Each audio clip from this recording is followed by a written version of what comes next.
चाहिँ मसला पिन्दैछ बुढीले के लगाएको बुढी यहाँ मसला खुर्सानी लसुन हो खोर्सानी पनि त्यो खोर्सानी त गुराँसले खाँदैन नि त फेरि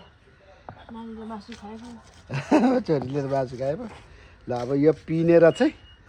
यहाँ हाम्रो अब यिनीहरू सबै लगाउने हो यहाँ तितेको लागि रेडी छ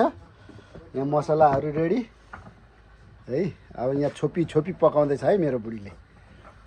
टमेटोहरू लगाएर चाहिँ यसरी छोपी मेरो बुढीले पकाउँदैछ यसको यो पछि अनिखेर हाम्रो यसको पालो आउँछ होइन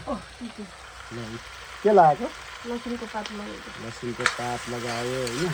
यो मसला सबै लगाइसक्यो त अब छोप्ने अनिखेर सुप लगाउने है सब दामी हुँदैछ त लगाउने त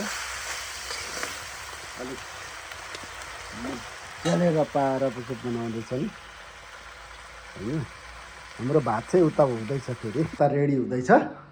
ए जिरा मसिनाको राइसको भात यस्तो हुँदैछ जिरा मसिना हो क्या यो चाहिँ है अब हाम्रो जान्छ नि त यहाँ अब चट्टसँगले होइन अब यहाँ चाहिँ हामीले मासुहरू चाहिँ हामी खासै बनाउँदैनौँ यो किचनमा यो किचन चाहिँ शाकाहारी किचन हो क्या है त्यसैले यहाँ बनाउनु हुँदैन